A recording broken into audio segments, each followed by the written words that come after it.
So let's take a look at how assessment for, as, and of learning look in this lesson. We can start off with assessment for, and right away from the beginning of the lesson, we are reactivating existing knowledge. So this plays into the Costa's habits of mind as well.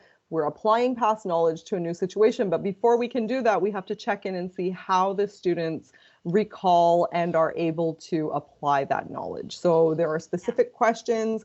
The teacher asks the students to share what they recall about healthy eating and what influences or what are the factors that will influence our choices about healthy eating. And there are specific key topics that we're looking for here. So for example, we want to hear the students say that marketing might influence those choices. We want to hear the students say that access to sufficient funds would affect those choices, and of course, proximity to food.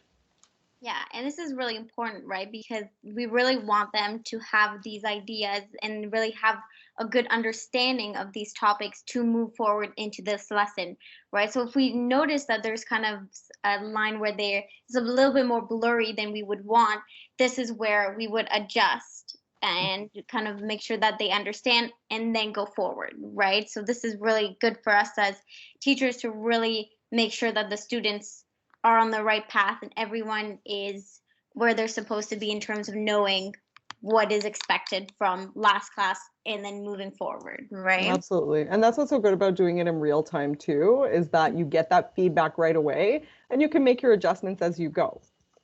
Yeah, no, exactly. And if we're looking at assessment as learning as well, it's really kind of an ongoing process throughout this whole lesson, because we're really trying to get students to engage with each other, and really we're encouraging them to become skeptics and really, challenge them to question or to agree, right, with their peers. And through this develops kind of their sense of ownership, right, of their knowledge, and they're able to really focus and be able to describe what they are learning. Yeah, and I think when we send the groups and we mix up the groups, that's actually helping them to take this a step further, because it asks them to think, well, what is the role that I'm playing in this group? And I have to be comfortable shifting into a different role, because maybe now I'm being a note taker, or maybe now I'm testing my own understanding of this idea.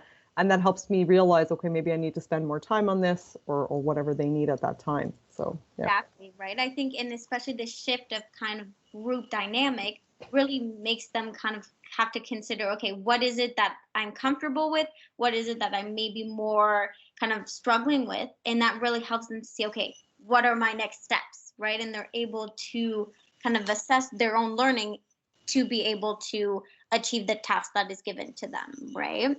Mm-hmm. And we also have at the end is our exit tickets, which in this case are more for assessment as, because we are asking questions such as what they are most excited to learn, what they want to help learning to do or understand, how they feel about this project. Mm-hmm. These are all things that really help them kind of like to figure out what it is important for them, right?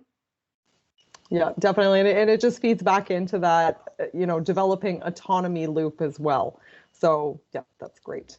And then the last topic, of course, is assessment of learning. So in this lesson, because this is just the beginning of the inquiry, this isn't something that we're getting into yet much. But from the very beginning, we are telling the students that the culminating project for this is going to be a presentation of their choice. So we developed this through the differentiated instruction lens. There's not a singular format that we're asking them to stick to. There's not a specific question either. They're allowed to develop their own question, and they're doing that today. So they're already on the path to the final assessment of learning. But the teacher is going to be there to help them along the way, and their peers will be there to help them along the way as well.